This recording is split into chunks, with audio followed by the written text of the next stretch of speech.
तो ये हम जो बुक 3 आज स्टार्ट कर रहे हैं, इसकी वेटेज एक्चुअल में अगर 100 में से देखें तो 40 मार्क्स की वेटेज है, क्योंकि आउट ऑफ 80 20 मार्क्स का रिटर्न पेपर आएगा 80 में से, और जो 20 मार्क्स का आपका प्रोजेक्ट होता है उसमें से 8 नंबर का 12 नंबर 8 हाँ 12 नंबर का तो रिटर्न टेस्ट होता है, 4 नंबर का वाइवा होता है और 4 नंबर की फाइल होती है। तो मतलब पूरे 40 नंबर की वेटेज है। जो भी होगा प्रैक्टिकल 20 नंबर का, वो पूरा का पूरा इसी पर ही बेस्ड होगा।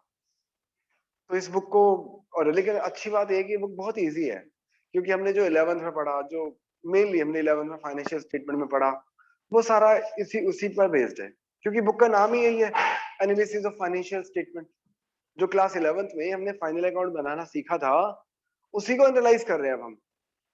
अगर लेकिन फाइनल अकाउंट बिल्कुल जीरो था, अगर एक भी अक्षर नहीं पढ़ा था, तब तो बुक नहीं कर सकते आप, क्योंकि जो चीज पढ़ी नहीं है उसको एनालाइज कैसे कर लोगे। लेकिन अगर आपने फाइनेंशियल स्टेटमेंट पढ़ा था, चाहे भूल गए होगे, वो मुझे पता है कि अब इतने टाइम से याद नहीं होता, लेकिन अगर पढ़ा था तो आराम से हो जाएगा, फिर कोई दिक्कत नहीं होगी।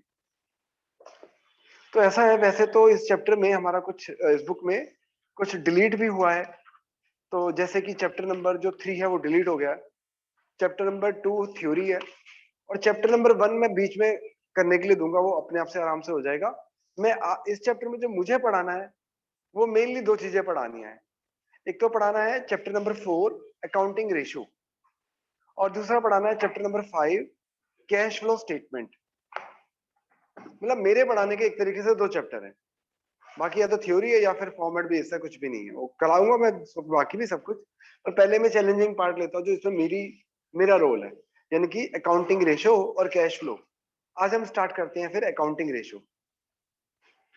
सेकंड चैप्टर नंबर 4 है अकाउंटिंग रेशियो।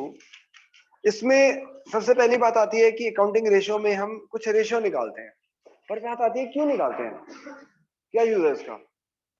जैसे कि नाम से ही पता चल रहा है, बुक का नाम है एनालिसिस ऑफ फाइनेंशियल स्टेटमेंट, तो एनालाइज करने का टूल है, टूल ऑफ फाइनेंशियल एनालिसिस में आप देखोगे कि एक टूल होता है रेशियो एनालिसिस। तो हम ये करते ही क्यों है, बात है कि हम ये करते ही क्यों है। जैसे अगर मैं आपको ये बोलूं कि भाई फाइनेंशियल स्टेटमेंट बनाकर हमने कंपनी का प्रॉफिट निकाला 50 लाख रुपए, बहुत दिनों बाद आए हो ना आप आज, आप दोनों ही, आप भी 50 लाख का प्रॉफिट हुआ, trading and P and L account बनाकर हमारा प्रॉफिट 50 लाख निकला। आपका क्या ओपिनियन है इस बारे में, 50 लाख का प्रॉफिट कम है कि ज्यादा है? बहुत होते हैं 50 लाख। आप क्या कहते हो जोरावर? मुस्कुरा क्यों रहे हो? ज्यादा है, बहुत होते हैं 50 लाख। ध्रुव क्या कहते हो आप? डिपेंड करता है कंपनी का साइज क्या है, कंपनी में कैपिटल कितनी लगी हुई है, कैपिटल के कंपैरिजन में कितना प्रॉफिट है, सेल कितनी करी है, सेल के कंपैरिजन में कितना प्रॉफिट है, पिछले साल कितना प्रॉफिट हुआ था उसके कंपैरिजन में कितना है, और इंडस्ट्री का नॉर्मल रेट ऑफ रिटर्न कितना है, हाँ कितना परसेंट प्रॉफिट अर्न कर रही है, और हमारी कंपनी कितना रिटर्न अर्न कर रही है उतनी कैपिटल लगाकर। आरओआई पढ़ेंगे इसमें हम एक चैप्टर इस रेशो में। तो इन्हें डिपेंड करता है बहुत सारी बातों पर। तो जब डिपेंड करता है, तो जब उनसे हम कंपेयर करेंगे तो ही हम अपना कोई कंक्लूजन ड्रॉ कर सकते हैं कि ये प्रॉफिट कम है कि ज्यादा है कि ठीक है। तो अपने आप में कोई भी वैल्यू छोटी या बड़ी नहीं होती, कोई भी वैल्यू अपने आप में छोटी बड़ी नहीं होती। आपने कहा हिसाब से 50 लाख बहुत ज्यादा है, पापा से पूछोगे 50 लाख कुछ भी नहीं होता है, कहते तो मैं इंडिविजुअल सोल प्रोप्राइटर में कमा लेता हूँ, बड़ी बड़ी कंपनी होकर 50 लाख ही कमाए तो क्या कमाए। कहने का मतलब ये होता है कि डिपेंड करता है। तो वो डिपेंड जो करता है, जिस तरीके से हम उसको meaningful presentation of financial statement जो है वो हम सीखेंगे यहाँ पर अकाउंटिंग रेशियो में, कि अकाउंटिंग रेशियो के थ्रू हम उससे कुछ प्रोसीजर, मतलब ये एक प्रोसीजर है जिससे हम एक मीनिंगफुल प्रेजेंटेशन होती है फाइनेंशियल स्टेटमेंट की। मीनिंगफुल मतलब जिससे कुछ मीनिंग निकल सके, जिससे कोई मतलब निकल सके, ठीक है। तो डेटा को एनालाइज किया जाता है, जो फाइनेंशियल स्टेटमेंट से हमारे पास डेटा आया उसको एनालाइज करते हैं। तो उसको एनालाइज करने का एक तरीका है अकाउंटिंग रेशियो। और भी बहुत सारी टेबल है, और भी बहुत सारी टेक्निक है जिसमें हम पढ़ेंगे थ्योरी में। सेकंड चैप्टर अगर आप पढ़ोगे तो उसमें केवल थ्योरी में यही बता रखा है होता क्या है एनालिसिस ऑफ फाइनेंशियल स्टेटमेंट, उसके टूल्स क्या है, एडवांटेज क्या है, लिमिटेशंस क्या है, ऑब्जेक्टिव्स क्या है, पूछते हैं एग्जाम में। तो अभी हम पढ़ने जा रहे हैं अकाउंटिंग रेशियो। तो रेशियो को हम 4 कैटेगरी में डिवाइड करते हैं। आपके क्लास 12th में हम रेशियो को 4 कैटेगरी में डिवाइड करते हैं।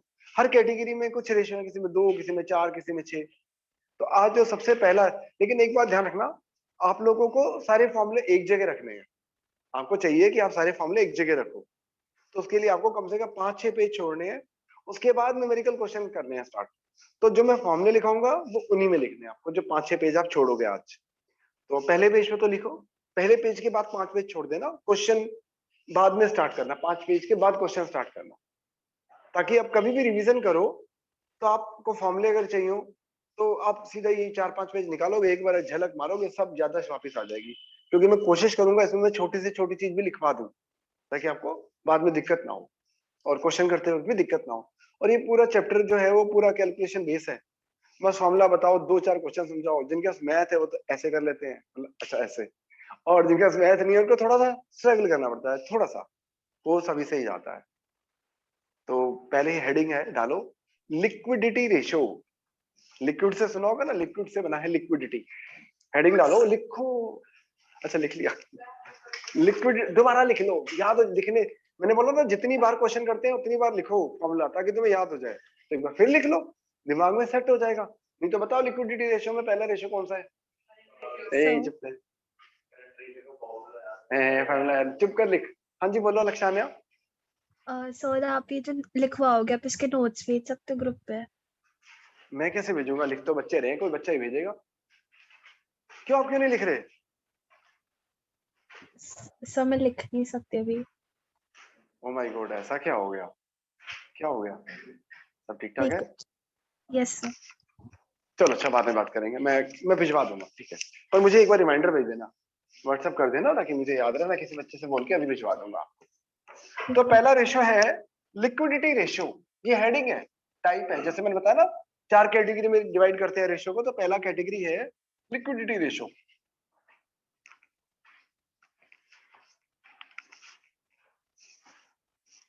चल भी रहा है ये, कूलिंग तो आने दी।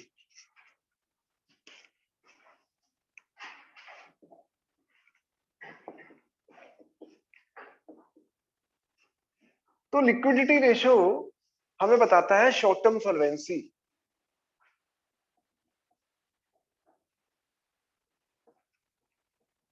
शॉर्ट टर्म सॉल्वेंसी, सॉल्वेंसी क्या होती है? अमान, सॉल्वेंसी क्या होती है? सॉल्वेंसी क्या होती है, बताओ अन्य। डिस्काउंट, डिस्काउंट बोला ना तुमने, क्या बोला? ना ना, लॉन्ग टर्म नहीं, शॉर्ट टर्म। और एक्सपेंसेस नहीं, लाइबिलिटी, ऑब्लिगेशन। एबिलिटी टू पे of the short term liability, कि अपनी शॉर्ट टर्म लाइबिलिटी की पेमेंट करने में हम कितना कैपेबल हैं। तो कंपनी अपने शॉर्ट टर्म ऑब्लिगेशन को पे करने में कितनी कैपेबल है, ये अगर चेक करना है तो वो उसके लिए उसकी लिक्विडिटी रेशियो को हम चेक करते हैं। ये वाइवा में पूछेंगे आपसे, ध्यान रखना इस बात को। वाइवा में इसी टाइप के जेन्युइन वाइवा जो होता है उसमें यही क्वेश्चन पूछे जाता है। तो उसमें पहला है करंट रेशियो,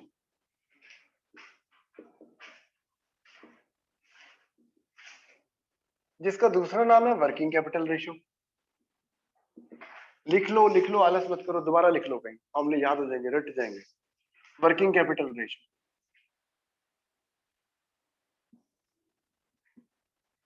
एक बार बोर्ड में आ गया था आपके सिलेबस में, एक रेशियो है वर्किंग कैपिटल टर्नओवर रेशियो, और ये है वर्किंग कैपिटल रेशियो। अब बच्चे ध्यान देते नहीं, क्योंकि सब सारे क्वेश्चन में ना बस करंट रेशियो लिखा होता है। बोर्ड में आ गया वर्किंग कैपिटल रेशियो, और उसमें तो फॉर्मूला उसके अलग होता है, उसकी अलग इन्फॉर्मेशन होती है, वो हमें दी नहीं हुई थी क्वेश्चन में, क्योंकि क्वेश्चन में तो करंट रेशियो निकालना था। कई बच्चे छोड़ के आ गए, सर आपने तो बताया नहीं था वर्किंग कैपिटल रेशियो कैसे निकालते हैं, मतलब कोई और तरीका भी होता है, वहां पे तो सेल ही नहीं दी हुई थी, मैं हम कैसे निकालते हैं? समझ रहे हो बात को? तो वर्किंग कैपिटल रेशियो के लिए एक्चुअली में सेल चाहिए होती है, यहाँ सेल, यहाँ इसमें सेल नहीं चाहिए होती। तो इसलिए ध्यान रखना, करंट रेशियो और वर्किंग कैपिटल रेशियो एक ही मतलब है। तो इसका फॉर्मूला होता है current assets upon current liability, current assets upon current liability.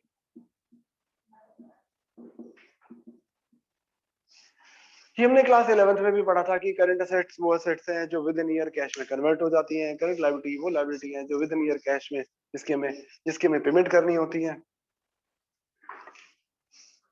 लेकिन मैं फिर भी बता दूं वर्किंग कैपिटल का फॉर्मूला क्या होता है। वर्किंग कैपिटल अगर निकालनी है, वर्किंग कैपिटल रेशियो का फॉर्मूला यही है, लेकिन वर्किंग कैपिटल का फॉर्मूला होता है current assets minus current liability.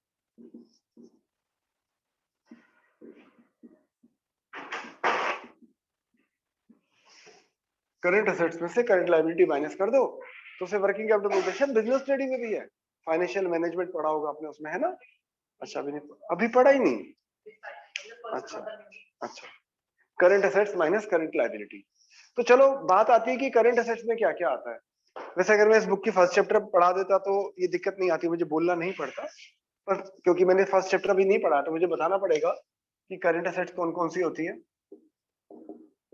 Current assets वैसे विद इन ईयर जो कैश में कन्वर्ट हो जाती है, जैसे कि cash in hand, bank balance, stock, debtor, bills receivable, prepaid expenses,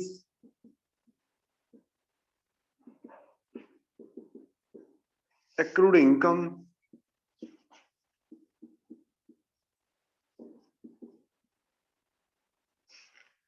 ये सब हमारी करंट असेट्स होती हैं। Cash, bank, stock, debtor, BR, prepaid expenses, accrued income. Short term investment भी होती है इसमें, शॉर्ट टर्म इन्वेस्टमेंट।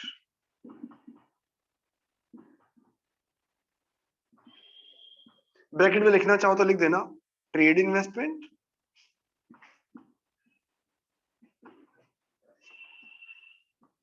या मार्केटेबल सिक्योरिटी। मार्केटेबल सिक्योरिटी भी होती है, मतलब मार्केटेबल में जिसको कभी भी बेच सकते हैं, ट्रेड जिसको हम खरीदते बेचते रहते हैं, तो वो दोनों करंट इन्वेस्टमेंट है। करंट इन्वेस्टमेंट या शॉर्ट टर्म इन्वेस्टमेंट एक ही बात है, करंट इन्वेस्टमेंट भी बोल देते हैं इसको। लेकिन खाली इन्वेस्टमेंट अगर दिया हो, अगर खाली इन्वेस्टमेंट दिया हो तो वो नॉन ट्रेड इन्वेस्टमेंट होती है, वो लॉन्ग टर्म इन्वेस्टमेंट होती है, नॉन करंट एसेट्स आती है हमारी। अगर खाली इन्वेस्टमेंट दिया हो तो मान के चलना वो नो करंट एसेट्स नहीं है। क्लियरली मेंशन हो कि वो ट्रेड इन्वेस्टमेंट है, मार्केटेबल सिक्योरिटी है या करंट इन्वेस्टमेंट है, तो ही उसको करंट एसेट्स में इंक्लूड करके चलना। पर इसमें एक नोट करो, current assets excluding loose tools and store and spares. current assets excluding loose tools and store and spares।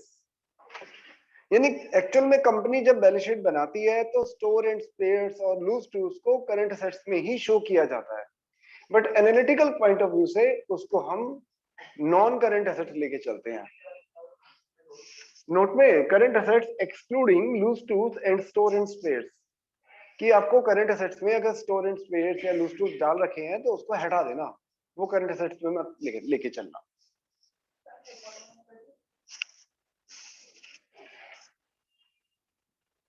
Join कर लो बेशक, थोड़ा आपको भी पता रहेगा मैं क्या चल रहा है। बैटरी अगर खत्म नहीं हुई है, बैटरी बहुत जल्दी खत्म हो जाती है उसकी। इसी में लिखो करंट लायबिलिटी। करंट लायबिलिटी हर वो लायबिलिटी जिसकी पेमेंट विद इन ईयर करनी है, 12 महीने के अंदर अंदर करनी है या ऑपरेटिंग साइकिल के अंदर अंदर करनी है, 12 महीने में या फिर ऑपरेटिंग साइकिल में, तो वो हमारी करंट लायबिलिटी होती है। जैसे कि इसमें लिखो creditor, bills payable,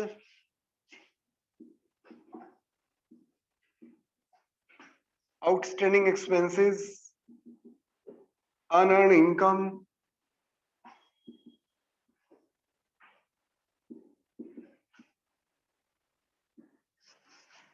creditor, BP, outstanding expenses, unearned income, short term loan या borrowing,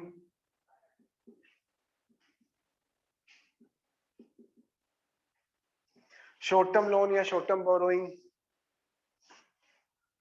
creditor, BP, outstanding expenses, हाँ बैंक ओवरड्राफ्ट, बैंक ओवरड्राफ्ट,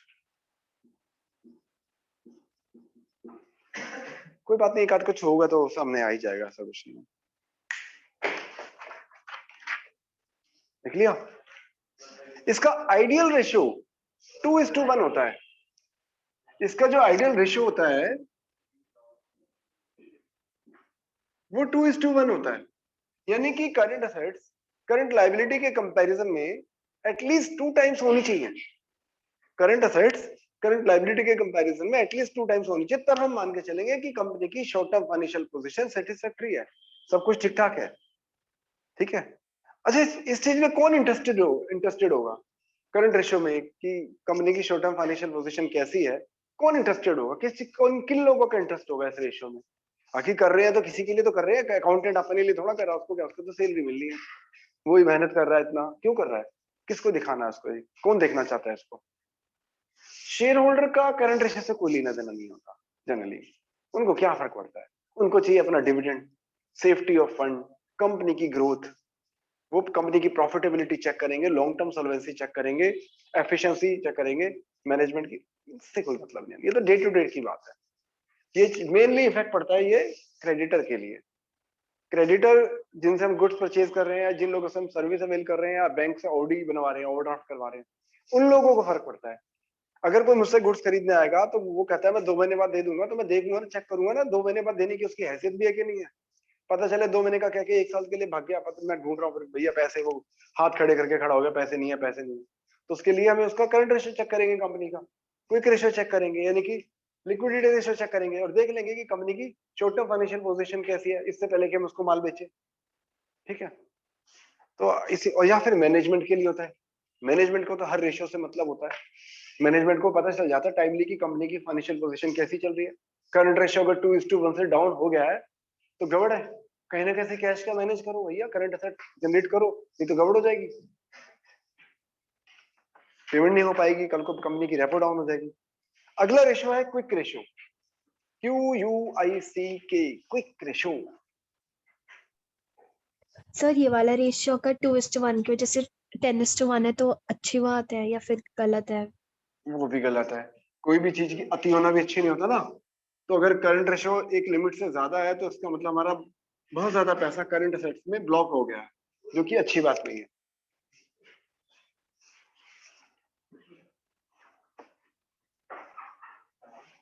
अगर डेटर बहुत ज्यादा बढ़ जाएंगे, अगर हमारे डेटर बहुत ज्यादा बढ़ जाएंगे तो क्या होगा? करंट रेशियो बहुत ज्यादा हो जाएगा। लेकिन बहुत सारा पैसा डेटर में ब्लॉक हो जाना कोई अच्छी बात नहीं है। साफ हो गया। Quick ratio,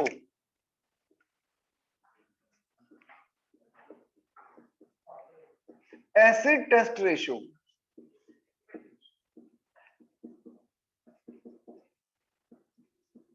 acid test ratio या क्विक रेशियो एक ही बात है। तो इसका फॉर्मूला होता है लिक्विड एसेट्स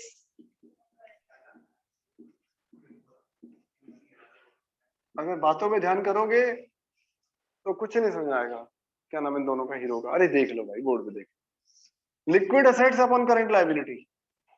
ध्यान चला कैसे जाता है इधर उधर, ये समझ नहीं आता। Current liquid assets upon current liability. Liquid assets मतलब all current assets except stock and prepaid expenses.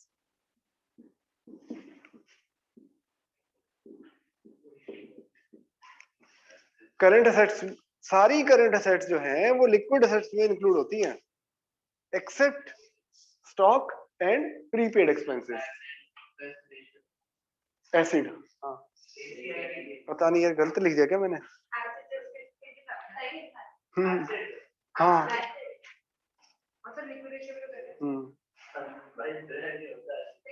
हम्म सही लिखा है। मुझे भी डाउट हो गया, मैंने गलत लिख दिया। तो जितनी भी करंट एसेट्स हैं, एक्सेप्ट क्या लिखा है? Except except stock and prepaid expenses. Stock और प्रीपेड एक्सपेंसेस को छोड़कर बाकी सारी करंट एसेट्स जो होती हैं वो लिक्विड एसेट्स ही कहलाती हैं। तो इसलिए बस स्टॉक और प्रीपेड एक्सपेंसेस को छोड़कर बाकी सारी एसेट्स का टोटल लगा लो। और अगर आपने करंट एसेट्स निकाल ही रखी हैं तो करंट एसेट्स में से स्टॉक और प्रीपेड एक्सपेंसेस माइनस कर दो, तो भी लिक्विड एसेट्स बच जाएंगी, एक ही बात है।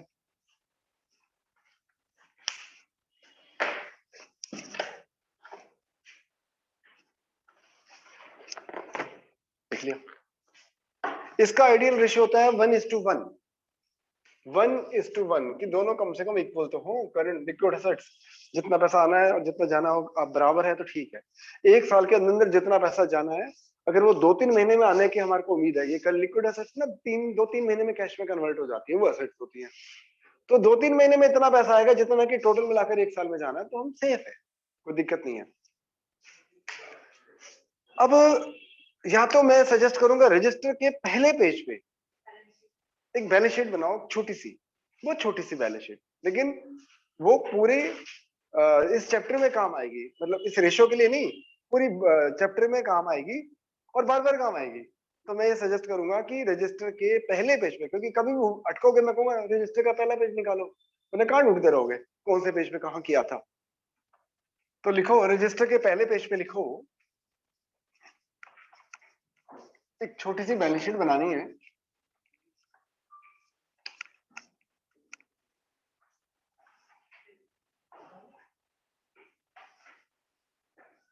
मतलब ये ना तो एज पर कंपनी एक्ट है, ना ये कुछ ये एनालिटिकल पॉइंट ऑफ व्यू से बता रहा हूं मैं खाली।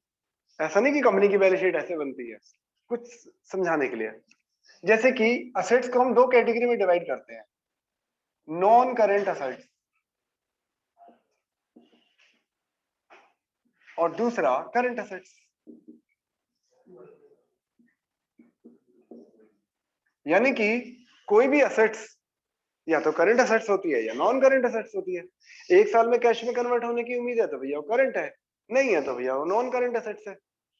लेकिन लायबिलिटी को वैसे मेजरली हम दो पार्ट्स में डिवाइड करते हैं, इंटरनल लायबिलिटी और एक्सटर्नल लायबिलिटी। इंटरनल लायबिलिटी को बोलते हैं शेयर होल्डर फंड,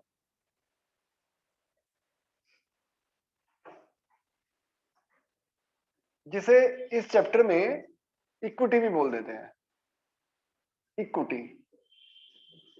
पर है ये internal liability, share holder fund equity या इंटरनल लायबिलिटी एक ही मतलब है।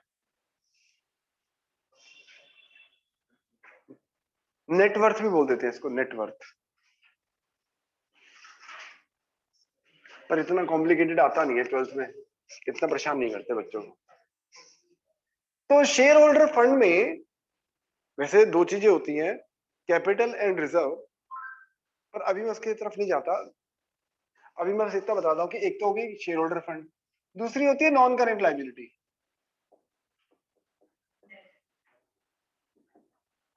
नॉन करेंट लायबिलिटी और तीसरा होता है, हाँ, नॉन करेंट लायबिलिटी का दूसरा नाम है डेट। नॉन करेंट लायबिलिटी या डेट एक ही बात है, इक्विटी या शेयर होल्डर फंड एक ही बात है। और तीसरा है करंट लायबिलिटी।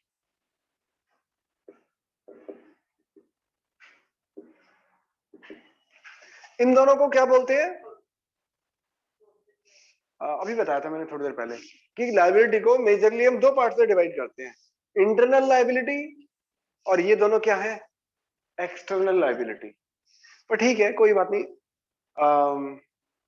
तो नॉन करंट लायबिलिटी और करंट लायबिलिटी को मिलाकर हम कह देते हैं टोटल डेट या फिर एक्सटर्नल लायबिलिटी, एक्सटर्नल इक्विटी। वो इंटरनल इक्विटी है, ये एक्सटर्नल इक्विटी है। खाली इक्विटी आ जाए तो मतलब शेयर होल्डर फंड। तो नॉन करंट लायबिलिटी और करंट लायबिलिटी दोनों को ऐड कर दो तो वो आ जाता है टोटल डेट। अमान ऐसा लगता है तुम कई दिनों बाद आए हो आज। अमान पीछे वाला, आप कई दिनों बाद आए हो आज। लास्ट क्लास में थे, संडे को थे नहीं थे, वेडनेसडे को थे। हाँ जी, हैं क्यों नहीं हुई थी? नहीं हुई थी तो दिवाली? हाँ हाँ हाँ हाँ, अच्छा अच्छा, चलो चलो, काम की बात लिख लिया तो तक। सर टोटल डेट के साइड में क्या लिखा है आपने, वो जो एरो बना के? External equity, external equity.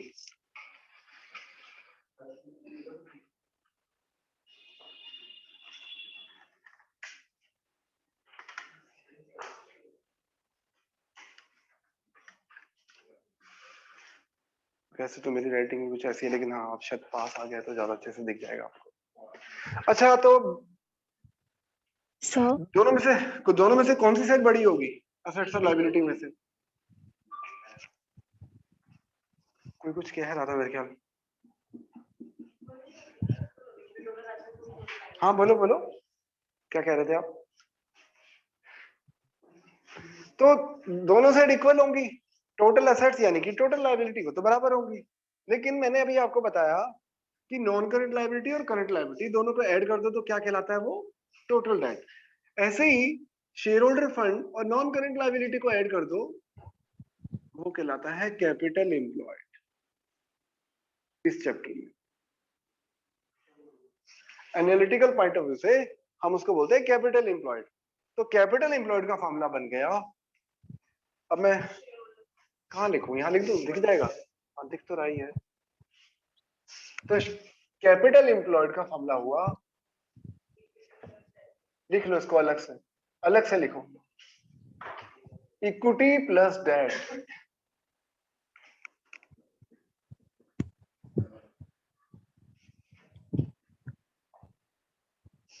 Equity plus debt, ये हो गया हमारा कैपिटल एम्प्लॉयड। इसका एक और फॉर्मूला भी है।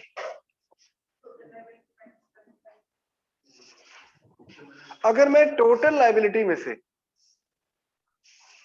या कह लो टोटल एसेट्स में से, एक ही बात है क्योंकि टोटल लायबिलिटी और टोटल एसेट्स तो सेम ही होते हैं। अगर मैं टोटल लायबिलिटी में से करंट लायबिलिटी माइनस कर दूं तो क्या बचेगा? ये दो चीजें ही तो बचेंगी। थोड़ा सोचने वाली बात है कि बैलेंस शीट जो है इन तीनों का टोटल है 1 2 और 3, तो 3 में से अगर मैं एक चीज माइनस कर दूं, ये वाली करंट लायबिलिटी, तो ये दोनों ही तो बचेंगी। तो यानी कि फॉर्मूला बन गया कैपिटल एम्प्लॉयड का total assets minus current liability.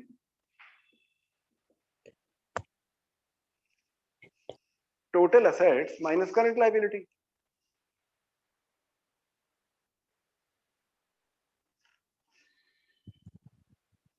Sir हाँ जी, अगर दिया है कि इंटरनल इक्विटी पहले दिया है और उसके नीचे एक्सटर्नल इक्विटी दिया है, आई मीन सिर्फ इक्विटी दिया है, तो हमारे को मानने के वो इंटरनल इक्विटी नॉर्मल इक्विटी का पार्ट है, फिर नीचे वाली इक्विटी को हम एक्सटर्नल मानेंगे?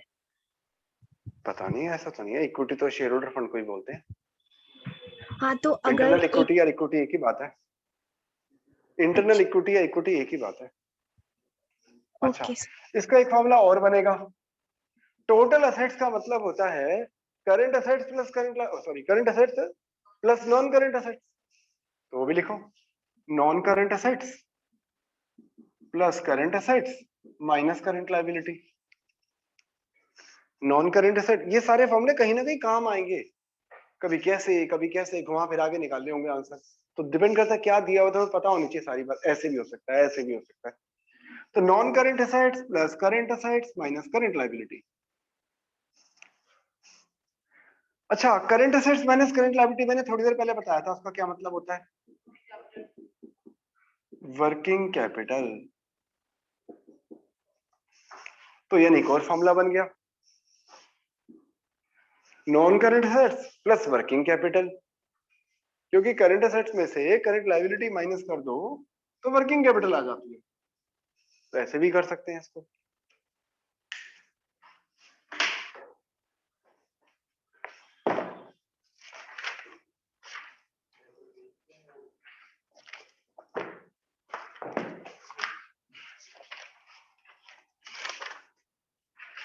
हो गया, कर लिया नोट? अब 4 पेज छोड़ो, कम से कम 4 पेज छोड़ो और 5वें पेज से शुरू करते हैं हम क्वेश्चन।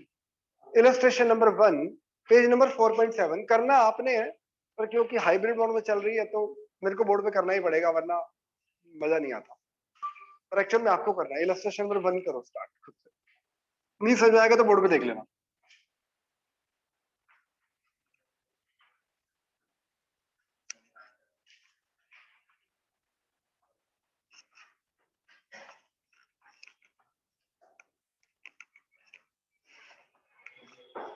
इलस्ट्रेशन नंबर 1, एक्चुअल में आपको करनी है, ध्यान रखना, ये मैं वैसे ही कर रहा हूँ, जरूरत नहीं है मेरे करने की एक्चुअल में। सर प्लीज पेज नंबर बताएंगे, मिल नहीं रहा। प्लीज बोला है तो बताना ही पड़ेगा। 4.7 page number 4.7।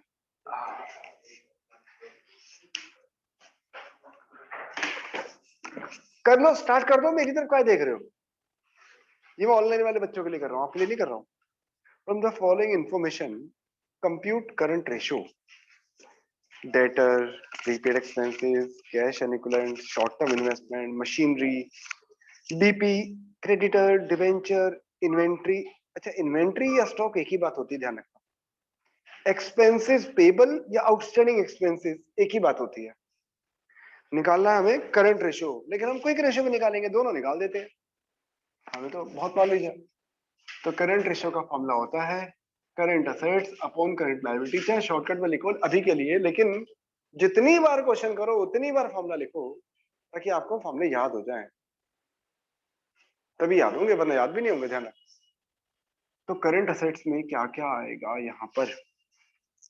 Trade receivable 4 lakh, prepaid expenses 20,000, cash 60, short term investment 40,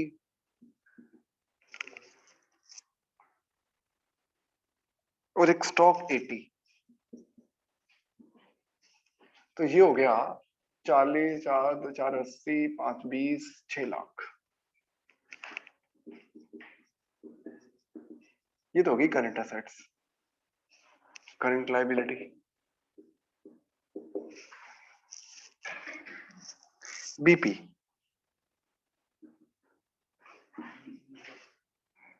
creditor,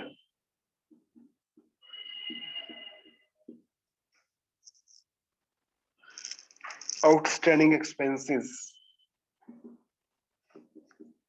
यानी कि 3 लाख। तो करंट रेशियो हो जाएगा 2:1। चाहे आपको आता हो, लेकिन फिर भी करना, अब जो करोगे तो आपको अच्छे से हो जाएगा। चाहे आपने पहले कर रखा हो, उसमें कोई दिक्कत नहीं है, दोबारा करो। क्विक रेशियो निकालो।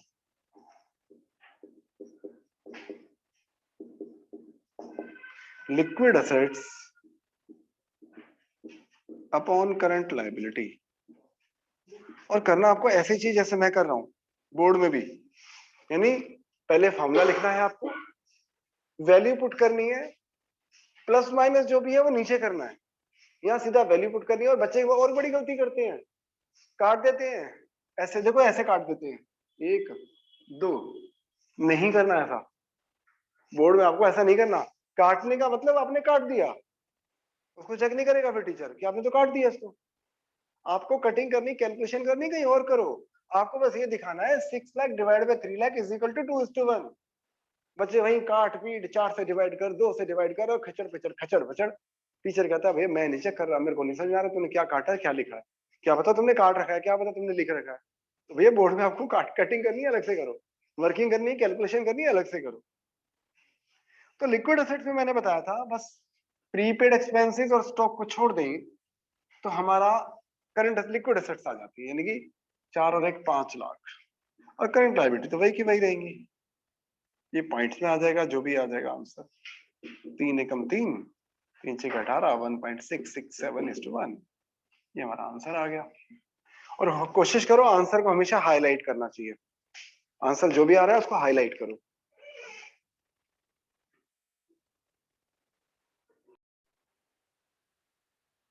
चलो सारे क्वेश्चन तो नहीं करा रहा मैं, क्योंकि इतना टाइम नहीं है कि मैं एक एक क्वेश्चन कराऊं, क्योंकि 150 पौने 200 क्वेश्चन तो इस चैप्टर में ही है। मैं टॉपिक सारे कवर करूंगा, आपको बीच में सारे फिर इलस्ट्रेशन करनी है, जैसे इलस्ट्रेशन नंबर 2, 3, जैसे मैं करा रहा हूँ इलस्ट्रेशन नंबर 5। इलस्ट्रेशन नंबर 5 जो आपका मन करे कर लो, अगर आपको आता है तो मैं तो बीच बीच में ऐसे कराऊंगा ना, ताकि टॉपिक कवर हो जाए। Illustration number 5, working capital ₹9 lakh, total assets 45 lakh, non current assets 33 lakh, और करंट रेशियो निकालना है। देखो मैंने आपको बताया था total assets is equal to non current assets plus current assets, क्योंकि दो ही असेट्स होती हैं। अब नॉन करंट असेट्स हमें दी है 45 लाख, नॉन करंट असेट्स दी है हमको 33 लाख, तो ऑब्वियसली करंट असेट कितने की होंगी? ये हो गई 12 लाख रुपए की। तो करंट असेट्स तो आ गई, लेकिन हमें तो करंट रेशियो चाहिए, और करंट रेशियो का फॉर्मूला होता है current assets upon current liability. तो वर्किंग कैपिटल का फॉर्मूला होता है current assets minus current liability. Working capital का फॉर्मूला होता है current assets minus current liability. तो वर्किंग कैपिटल हमें दी है 9 लाख, करंट असेट्स अभी अभी हमने कैलकुलेट करी 12 लाख की, तो करंट लायबिलिटी हो गई 3 लाख। तो बस अब दोनों चीजें हमारे पास है, रेशियो निकाल दो, 12 लाख डिवाइड बाय 3 लाख, यानी कि 4:1।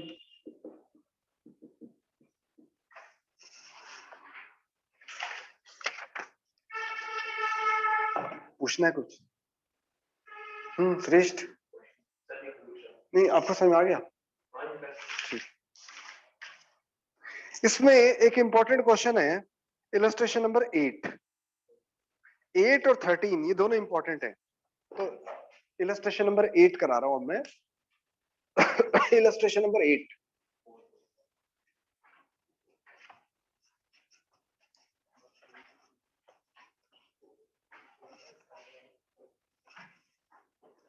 देखो इलस्ट्रेशन नंबर 8 में क्या कह रहा है, ये इंपॉर्टेंट है, इसके ऊपर लिख देना। बाद में ना पूछते सर इम्पोर्टेंट और दूसरा कौन सा? 13 अभी कराऊंगा, इसके बाद 13 कराऊंगा। Current ratio is 2.5, Dhruv current ratio is 2.5:1, ये ऑब्वियस है। Working capital 60,000, calculate the current assets and current liability. अब मैथ के तरीके से घुमाकर देना शुरू कर दिया इसने। तो अगर मैं करंट असेट्स को 2.5x ले लूं तो करंट लायबिलिटी कितनी हो जाएगी? x, क्योंकि करंट रेशियो दिया है 2.5:1 कि करंट असेट्स करंट लायबिलिटी का 2.5 टाइम है। तो यहां से हमें पता चल गई वर्किंग कैपिटल 1.5x, क्योंकि हम जानते हैं करंट असेट्स में से करंट लायबिलिटी माइनस कर दो तो वर्किंग कैपिटल आ जाती है। बस 1.5x इज इक्वल टू, ऐसा कोई चैलेंजिंग नहीं था कि सोचो कि बहुत मुश्किल था सर कह रहे थे, था तो इजी लेकिन इंपॉर्टेंट है। तो हमारी करंट असेट्स आ गई 40,000, नहीं नहीं करंट लायबिलिटी 40,000 आ गई। हाँ, तो करंट लायबिलिटी 40,000 आ गई, तो करंट असेट्स इसको 2.5 से मल्टीप्लाई कर दो,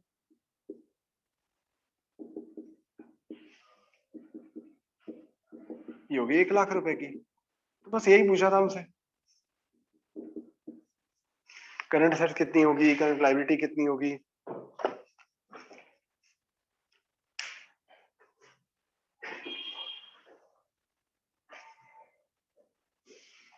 लिख लिया?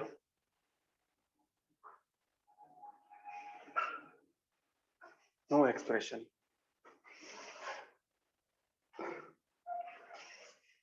लिख लिया। इलस्ट्रेशन नंबर 13, 1 मिनट ज्यादा होता है, 1 मिनट बहुत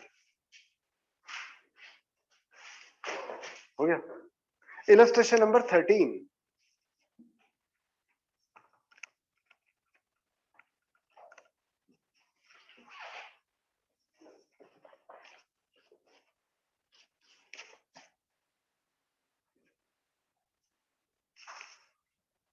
current ratio current assets 6 lakh, current liability 4 lakh, तो ऑब्वियसली करंट रेशियो हो गया 1.5:1। The firm is interested in maintaining a current ratio of 2:1 by paying some part of current liability. Compute the amount of current liability that should be paid so that the current ratio level is 2:1 may be maintained. कि वो कह रहा है कि current assets तो है जी 6 लाख की और करंट लायबिलिटी है 4 लाख की, और इसका मतलब हमारा करंट रेशियो जो बन गया वो बन रहा है इस टाइम 1.5:1। लेकिन कंपनी का अकाउंटेंट या कंपनी चाहती है कि कुछ भी करो, कितनी भी करंट लायबिलिटी की पेमेंट करो, लेकिन उस आपको करंट रेशियो 2:1 मेंटेन करना है, क्योंकि वो सही होता है, उससे वरना इंप्रेशन खराब जाता है मार्केट में।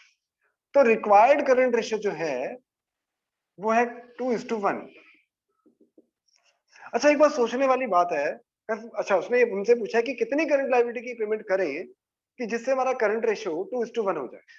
कितनी करंट लायबिलिटी की पेमेंट करें? Let payment of current liability is x।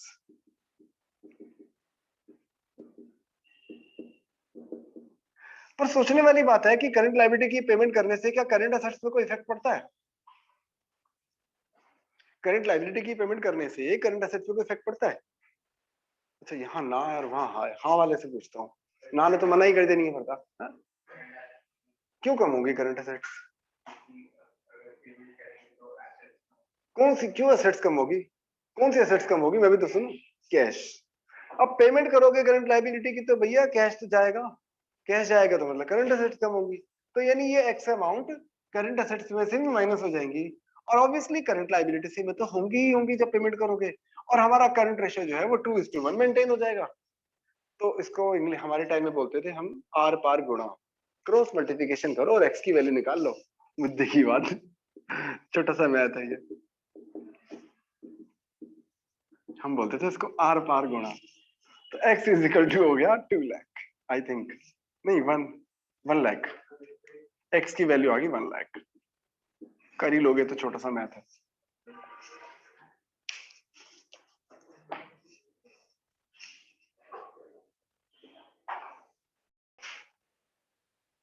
हाँ, तो ये आंसर 2 लाख ही आएगा, क्योंकि मैं पहले 2 से डिवाइड कर रहा था, फिर ध्यान नहीं, 2 से डिवाइड तो होगा ही नहीं, सीधा x की वैल्यू आ जाएगी।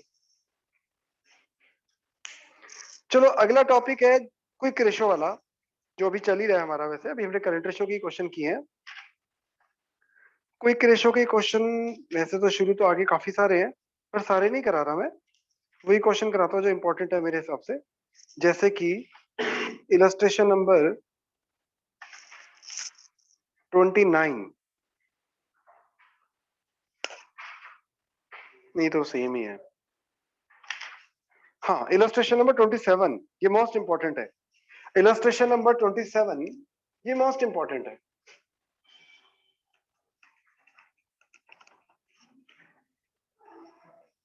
Illustration number 27।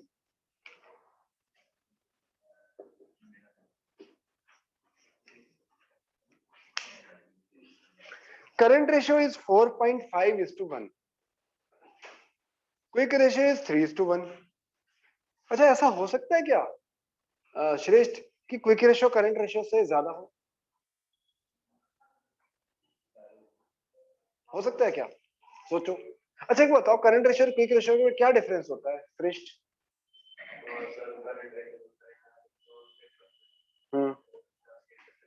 पूछो, बोलो। हाँ बताओ क्या। करंट असेट्स में हम प्रीपेड एक्सपेंसेस और स्टॉक को भी लेते हैं, उसमें नहीं लेते। तो क्या ऐसा हो सकता है कि क्विक रेशियो करंट रेशियो से ज्यादा हो? नहीं है ना, कभी नहीं हो सकता। इक्वल तो हो सकता है, ज्यादा नहीं हो सकता। क्वेश्चन में दिया हुआ है स्टॉक 3 लाख रुपए का और कैलकुलेट करनी है current liability, current assets and liquid assets. मैं फिर भी लिख देता हूं क्या क्या दिया हुआ है। एक तो करंट रेशियो दिया है, एक क्विक रेशियो दिया है, एक हमें स्टॉक दिया है। स्टॉक या इन्वेंट्री एक ही बात है। और पूछा हमसे करंट असेट्स, करंट लायबिलिटी और लिक्विड असेट्स।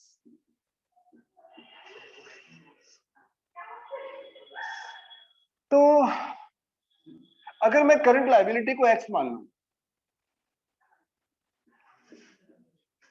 अगर मैं करंट लायबिलिटी को एक्स मान लूं, तो करंट असेट्स कितने की होंगी?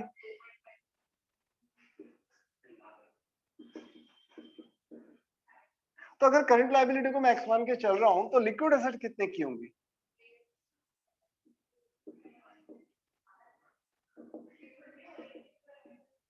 और हम जानते हैं करंट असेट्स और लिक्विड असेट्स का डिफरेंस किसकी वजह से होता है?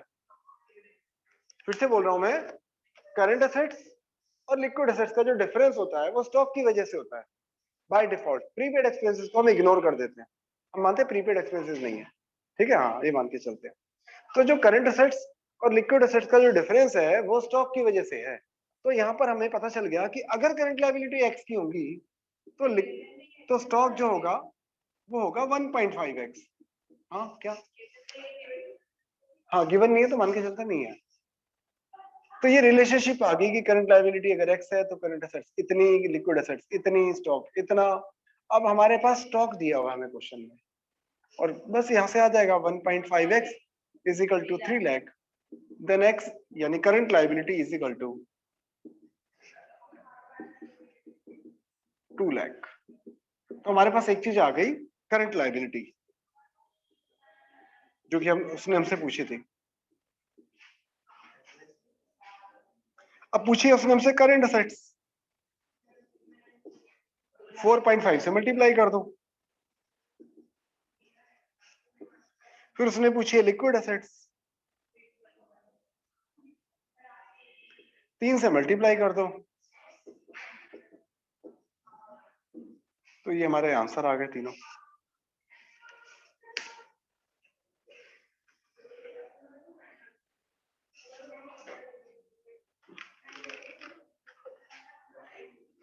चलो छोड़ो, किसी ने कुछ पूछना है इसमें? देखो इस चैप्टर में है क्वेश्चन बहुत ज्यादा, लेकिन है बहुत इजी। अब सारे तो मैं करा नहीं सकता, पॉसिबल नहीं है। मैं ये कर सकता हूँ कि मैं सारे जो इंपॉर्टेंट क्वेश्चन है वो करा दूं, जो ट्रिकी क्वेश्चन है वो मैं करा दूं, और बाकी क्वेश्चन मैं आपको होमवर्क में दूं और आप कर लो। कर लोगे तो हो जाएगा, नहीं तो छूट ही जाएगा। फिर ये ध्यान रखना, क्योंकि मेरे को तो तेजी से चलना ही पड़ेगा। पॉसिबल नहीं कि मैं धीरे धीरे 150 क्वेश्चन सारे कराऊं। तो चाहे ग्रुप पे होमवर्क डाल। आज का होमवर्क है इलस्ट्रेशन नंबर, जो फर्स्ट टाइम कर रहे हैं वो इलस्ट्रेशन ही करना। पहले क्वेश्चन करना चाहो तो कर सकते हैं, ऐसा कुछ नहीं कि होंगे नहीं, पर मुझे लग रहा है पता नहीं कर पाओगे नहीं कर पाओगे, तो इलस्ट्रेशन तो एटलीस्ट करना। इलस्ट्रेशन नंबर 4 से लेकर 12 तक, ध्रुव मैं थप्पड़ मार के भगा दूंगा। इलस्ट्रेशन नंबर 4 से लेकर 12 तक और 22 से लेकर 32, ये एटलीस्ट है काम। और अगर किसी की श्रद्धा भावना है, वो क्वेश्चन कर सकता है, करना चाहता है, या उसे पहले से थोड़ा बहुत आता है, तो उसको कौन से क्वेश्चन करने चाहिए? क्वेश्चन नंबर 4 से लेकर 13 तक और क्वेश्चन नंबर 19 से लेकर 34 तक, ये ग्रुप पे डालो। और नेक्स्ट क्लास वेडनेसडे को किस चीज की रखी है मैंने? डेथ की रिवीजन, और रात को भी रिवीजन।